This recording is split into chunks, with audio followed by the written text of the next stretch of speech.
Hello friends, welcome to our channel. இன்றைக்கி நம்ம என்ன பார்க்க போகிறோம் அப்படின்னா, Tamil Nadu veterinary and animal science யூனிவர்சிட்டியில் அண்டர் கிராஜுவேட் அட்மிஷன்ஸ் வந்து போயிட்டுருக்கு. ஸோ அதில் வந்து இப்போது லாஸ்ட் டேட் முடிஞ்சு கரெக்ஷன்ஸ் எல்லாமே வந்து முடிஞ்சிருக்கு. இப்போது ரேங்க் லிஸ்ட் வந்து கூடிய சீக்கிரம் வந்து விட போகிறாங்க. ஸோ அந்த ரேங்க் லிஸ்ட் வந்ததுக்கப்புறம் கவுன்சிலிங் வந்து ஸ்டார்ட் ஆகும். ஸோ இதில் வந்து மெயினாக வந்து பிவிஎஸ்சி அண்ட் ஏஹெச், அதாவது bachelor of veterinary science and animal husbandry அப்படிங்கிற கோர்ஸ் வந்து இருக்குது. ஸோ இதில் அகாடமிக் இருக்குது, அடுத்து வந்து வெக்கேஷனல் கோர்ஸ் இருக்குது. ஸோ அது இல்லாமல் வந்து பிடெக் கோர்ஸு, பிடெக்கில் வந்து ஃபுட் டெக்னாலஜி, பிடெக்கில் பவுல்ட்ரி டெக்னாலஜி, நெக்ஸ்ட்டு பிடெக்கில் டைரி டெக்னாலஜி இருக்குது. மொத்த சீட்ஸ் வந்து இது பார்த்திங்க அப்படின்னா, இது வந்து கவர்மெண்ட் காலேஜஸ் மட்டும்தான் இருக்குது தமிழ்நாட்டை பொறுத்த வரைக்கும். மொத்த சீட்ஸ் வந்து 660 சீட்ஸ் இருக்குது. இதில் தமிழ்நாடு மாணவர்களுக்கு மட்டும் வந்து 597 சீட் வந்து கொடுக்குறாங்க. அது இல்லாமல் வந்து வெட்டினரி கவுன்சில் ஆஃப் இந்தியா அதுக்கு வந்து ஒரு 63 சீட் வந்து கொடுக்குறாங்க. அடுத்தது என்ஆர்ஐ ஸ்டூடெண்ட்டுக்கு வந்து 9 பேரும், ஃபாரின்லேருந்து படிக்கிறவங்களுக்கு வந்து 5 பேரும், அடுத்தது வந்து பிஎம் இதில் வந்து 2 பேர்த்துக்கும் வந்து கொடுக்குறாங்க. ஸோ இதை வந்து ஸ்பெஷல் ரிசர்வேஷன் வந்து கொடுக்குறாங்க. ஸோ இந்த 597 சீட்டுக்கு தான் வந்து நம்ம பசங்க வந்து போட்டிடுறாங்க. ஒருவேளை இந்த சீட்லாம் வந்து யாரும் வந்து ஜாயின் பண்ணல அப்படின்னா அந்த சீட் வந்து ஆட்டோமேட்டிக்காக நம்ம பசங்களுக்கு வந்துடும். ஸோ இப்போது இதில் வந்து last year cut off mark எவ்வளவுங்கிறத பார்க்கலாம். இந்த இயரில் வந்து எவ்வளோ கட் ஆஃப் மார்க் வரும் அப்படிங்கிறதையும் எக்ஸ்பெக்டேஷனையும் வந்து பார்க்கலாம். ஸோ லாஸ்ட் இயர் எடுத்துக்கிட்டிங்க அப்படின்னா ஓசி கம்யூனிட்டியில் பிவிஎஸ்சி அண்டு ஏஹெச்சில், அதாவது bachelor of veterinary science and animal ஹாஸ்பண்டரியில் 2023-24 196 கட் ஆஃப் இருந்திருக்கு. இதே வந்து 2024-25 197.5 வந்து அதிகமாக இருக்குது. இதே பிசி எடுத்துக்கிட்டிங்க அப்படின்னா 195 இருந்திருக்கு. இதுக்கப்புறம் வந்து 194.5, அதாவது ஒரு 0.5 வந்து கம்மியாக இருக்குது. பிசிஎம் வந்து 188.5 இருந்திருக்கு. அடுத்து இது போன வருஷம் பார்த்திங்கன்னா 192 இருந்திருக்கு. அதே மாதிரி எம்பிசி டிஎன்சியில் 195.5 இருந்தது வந்து போன வருஷம் 194 வந்து மாறி இருக்கு. அடுத்தது எஸ்சி வந்து 193 இருந்தது, 191.5 வந்து குறைஞ்சிருக்கு. அடுத்தது 189.5 எஸ்சிஏ இருந்தது, 186 வந்து அதிகமாக இருக்குது. அடுத்து எஸ்டி வந்து 189 இருந்தது, 188.5 ஆயிருக்கு. ஸோ இது வந்து லாஸ்ட் இயர் வந்து நம்ம இன்ஜினியரிங் கட் ஆஃபே எடுத்துக்கிட்டிங்க அப்படின்னா ரொம்ப கம்மியாக தான் இருந்தது.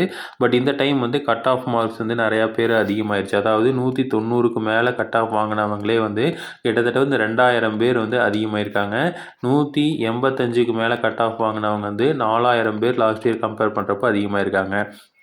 ஸோ இதுவும் வந்து கட் ஆஃப் மார்க் மாதிரி தான். பட் வந்து என்னென்னா அக்ரிகேட் மார்க்ஸ்னு சொல்கிறோம். அதாவது நம்ம வந்து ஃபிசிக்ஸு, கெமிஸ்ட்ரி, பயாலஜி, ஸோ இதை வந்து நம்ம என்ன பண்ண போகிறோம் அப்படின்னா கூட்டி அதை வந்து எல்லாத்தையும் 200 கன்வெர்ட் பண்ணுறது தான் வந்து பயாலஜியை வந்து டிவைட் பை 2 மற்றதெல்லாம் வந்து போட்டு கன்வெர்ட் பண்ணி நம்ம வந்து 200க்கு வந்து சொல்லுவோம். அப்போது இந்த தடவை வந்து கொஞ்சம் மார்க்ஸ் வந்து அதிகமானங்காட்டி தான் இந்த கட் ஆஃப் வந்து அதிகமாக இருக்குது. ஸோ அதே மாதிரி இந்த டைமும் இதுலேயும் வந்து கட் ஆஃப் அதிகமாக இருக்க வாய்ப்பு இருக்குது. ஸோ நம்ம வந்து ரேங்க் லிஸ்ட் வந்ததுக்கப்புறம் தான் வந்து எக்ஸ்பெக்டட் கட் ஆஃப் எவ்வளோன்னு சொல்ல முடியும்.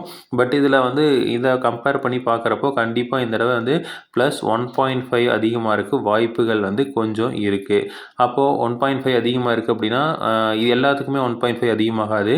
கிட்டத்தட்ட வந்து இதுக்கு வந்து 198 வரக்கு வாய்ப்புகள் இருக்குது ஓசிக்கு.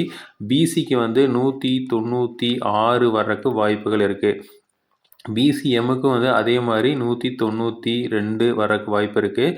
அதாவது 192 இல்லை 192.5. ஏன்னா பிசியெல்லாம் வந்து அதிகமாக வந்து சேஞ்சஸ் இருக்காது. எம்பிசிக்கு அதே மாதிரி 195 வரக்கு வாய்ப்புகள் இருக்குது. அடுத்தது வந்து எஸ்சிக்கு வந்து 192 இல்லை 192.5 அந்த ரேஞ்சுக்கு வரக்கு வாய்ப்பு இருக்குது. அடுத்தது எஸ்சிஏக்கு வந்து 188 வரக்கு வாய்ப்பு இருக்குது. அடுத்தது எஸ்டி வந்து அதே மாதிரி 189 இந்த ரேஞ்சில் வரக்கு வாய்ப்புகள் இருக்குது. ஸோ எல்லாமே வந்து ப்ளஸ் ஆர் மைனஸ் 1.5 வரக்கு வாய்ப்பு இருக்குது. எல்லாமே ப்ளஸில் இருக்கிறதா வாய்ப்பு இருக்கோ தவிர கம்மியாக இருக்க வாய்ப்புகள் வந்து மிக குறைவு. ஏன்னா வந்து நம்ம இந்த ரேங்க் லிஸ்ட், அதாவது தமிழ்நாடு இன்ஜினியரிங் அட்மிஷன் டிஎன்இஏவோட ரேங்கை வந்து கம்பேர் பண்ணி பார்க்குறப்போ கண்டிப்பாக பசங்களோட ஸ்ட்ரென்த்து வந்து அதிகமாக தான் ஆயிருக்கும். ஸோ என்ன நடக்குதுங்கிறத பார்க்கலாம். அதே மாதிரி அடுத்தது ஸோ வொக்கேஷனல் எடுத்துக்கிட்டிங்க அப்படின்னா லாஸ்ட் இயர் வந்து 193 இருந்திருக்கு. இதே வந்து பிசிக்கு வந்து 185.5, அடுத்தது பிசிஎம்முக்கு 165, இதே எம்பிசிக்கு வந்து 185, அடுத்து எஸ்சிக்கு 169, எஸ்சிஏக்கு 190 இருக்குது. ஸோ இது வந்து ரொம்ப கம்மியாக இருக்குது அப்படின்னு நீங்கள் நினைக்கலாம். ஆனால் இவங்களுக்கு வொக்கேஷனலுக்கு இருக்கிற சீட்ஸ் வந்து ரொம்ப குறைவு. ஸோ நார்மலாக வந்து நம்ம 590ல் ரொம்ப கம்மியான சீட்ஸ் மட்டும்தான் இதுக்கு கொடுப்பாங்க. அதனால் வந்து இந்த கட் ஆஃப் வாங்கின ஸ்டூடெண்ட்ஸே வந்து பெரிய விஷயந்தான். அடுத்து வந்து ஃபுட் டெக்னாலஜி பொறுத்த வரைக்கும் ஓசி பிரச்சனை இல்லை. பிசியில் வந்து 162.5, பிசிஎம்மில் 158.5, எம்பிசியில் வந்து 133 எடுத்தவங்களுக்கு கிடச்சிருக்கு. எஸ்சியில் வந்து 165.5க்கு வந்து கிடச்சிருக்கு. ஸோ இது எல்லாமே வந்து கட் ஆஃப் வந்து ரொம்ப கம்மி தான். ஏன்னா வந்து பிடெக் ஃபுட் டெக்னாலஜி இங்கே வந்து படிக்கிற மாணவர்களோட இது வந்து ரொம்ப குறைவு. அவங்க எல்லாருமே வந்து தமிழ்நாடு இன்ஜினியரிங் அட்மிஷனில் வந்து போயிடுறாங்க. ஸோ அதனால் வந்து ஃபுட் டெக்னாலஜி இதில் அதிகமாக யாரும் படிக்கிறது இல்லை. ஸோ அடுத்து வந்து பவுல்ட்ரி டெக்னாலஜி. ஸோ பவுல்ட்ரி டெக்னாலஜியும் சேம், டைரி டெக்னாலஜியும் அதே மாதிரி தான். ஸோ இது எல்லாமே வந்து இதில் வந்து கட் ஆஃப் வந்து ரொம்ப குறைவாக இருக்கும். இப்போ வந்து ஒரு வேளை வந்து நான் தமிழ்நாடு இன்ஜினியரிங் அட்மிஷனில் கம்மியான மார்க் வாங்கியிருக்கேன் அப்படின்னு நினைக்கிறவங்க கண்டிப்பாக வந்து இந்த ஆப்பர்ச்சுனிட்டி யூஸ் பண்ணிக்கலாம். இது நிறையா பேர் படிக்க மாட்டாங்க. ஸோ பவுல்ட்ரி டெக்னாலஜிலாம் வந்து கவர்மெண்ட் ஆப்பர்ச்சுனிட்டிஸ் இருக்குது. நீங்கள் வந்து அதே மாதிரி டைரி டெக்னாலஜிலையும் இருக்குது. ஸோ நீங்கள் வந்து படிச்சிங்க அப்படின்னா கண்டிப்பாக வந்து ஆப்பர்ச்சுனிட்டிஸ் இருக்குது. ஸோ பிசி வந்து 141, இதே வந்து எம்பிசி வந்து 120க்கே கிடச்சிருக்கு. எஸ்சிக்கு வந்து 96 கிடச்சிருக்கு. எஸ்சிஏக்கு 155 கிடச்சிருக்கு. இதே வந்து டைரி டெக்னாலஜி பிசி வந்து 169 கிடச்சிருக்கு. பிசிஎம் 176.5க்கும், எம்பிசி வந்து 170 கிடச்சிருக்கு. எஸ்சி வந்து 157.5 கிடச்சிருக்கு. எஸ்சிஏ வந்து 140.5க்கு வந்து கிடச்சிருக்கு.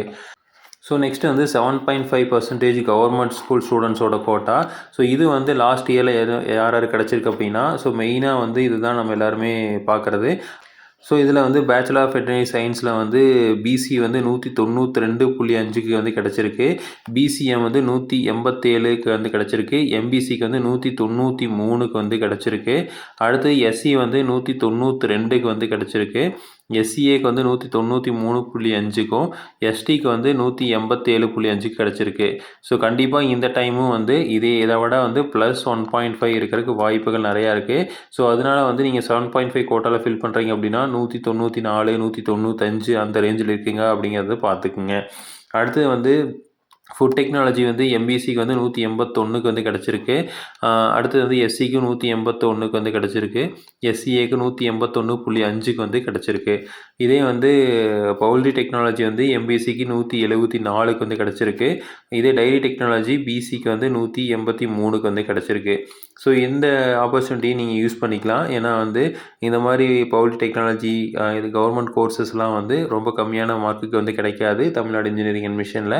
ஸோ அதனால் இதை கூட நீங்கள் சூஸ் பண்ணிக்கலாம். ஸோ மொத்தத்தில் பார்த்தீங்க அப்படின்னா இந்த வெட்டனரி சயின்ஸில் வந்து நிறையா ஆப்பர்ச்சுனிட்டி இருக்குது. நிறையா பேர் வந்து தனியாக கிளினிக் ஆரம்பித்தா கூட வந்து ரொம்ப சூப்பராக வந்து பண்ணிக்கலாம். ஸோ ஏன்னா ஃப்யூச்சரில் நிறைய ஆப்பர்ச்சுனிட்டி இருக்குங்கிறனால தான் நிறைய பேர் ஜாயின் பண்ணுறாங்க. உங்களுக்கு வந்து கட் ஆஃப் வந்து நிறையா இருக்கணும். அதாவது கட் ஆஃப் மார்க்குங்கிறது இங்கே அக்ரிகேட் மார்க்ஸ் தான் சொல்லுவாங்க. ஸோ மெயினாக வந்து இந்த ஃபுட் டெக்னாலஜி, பிடெக்கில் பவுல்ட்ரி டெக்னாலஜி இதுக்கெல்லாம் வந்து மேக்ஸ் வந்து கண்டிப்பாக தேவைப்படும். ஸோ மேக்ஸை பேஸ் பண்ணி தான் வந்து எடுப்பாங்க. இதே வந்து இந்த பேச்சுலர் ஆஃப் வெட்டனரி சயின்ஸுக்கு மட்டும் வந்து நம்ம physics, chemistry and biology, so இது வந்து எடுத்துக்கணும். பயாலஜி படிக்காமல் பியூர் சயின்ஸ் குரூப் படித்தவங்க வந்து பாட்னி அண்டு ஜுவாலஜி, ஸோ இந்த ரெண்டையும் வந்து நம்ம எடுத்துக்கணும். இது எல்லாமே வந்து 200 மார்க்குக்கு வந்து எடுத்துக்க வேண்டியது இருக்குது. இந்த 200 மார்க்குக்கு எடுத்துக்கிட்டிங்க அப்படின்னா நமக்கு வந்து எவ்வளோ கட் ஆஃப் அப்படிங்கிறது தெரிஞ்சிடும். ஸோ சீக்கிரமாக வந்து ரேங்க் லிஸ்ட் வந்து விட்டுருவாங்க. ரேங்க் லிஸ்ட் விட்டதுக்கப்புறம் நான் எக்ஸாக்டாக எவ்வளோ வந்து நமக்கு கட் ஆஃப் வேணும் அப்படிங்கிறத நமக்கு தெளிவாக தெரிஞ்சிடும். ஸோ இப்போ வந்து கரெக்ஷன்ஸ் எல்லாமே முடிஞ்சு அடுத்தது வந்து இன்றைக்கி ரேங்கிங் விடுறது மட்டும்தான் பாக்கி. அதுக்கப்புறம் வந்து கவுன்சிலிங் வந்து ஸ்டார்ட் ஆயிரும். எல்லாமே வந்து ஆன்லைனில் தான் நடக்க போகுது. ஸோ எப்படி வந்து நம்ம தமிழ்நாடு இன்ஜினியரிங் அட்மிஷன் நடக்குதோ அதே மாதிரி தான் எல்லாமே நடக்கும். ஸோ எப்படி அப்படிங்கிறத பார்க்கலாம். ஸோ இதே மாதிரி ரெகுலர் அப்டேட்ஸ்க்கு நம்ம சேனலை ஃபாலோ பண்ணுங்கள். தேங்க்யூ.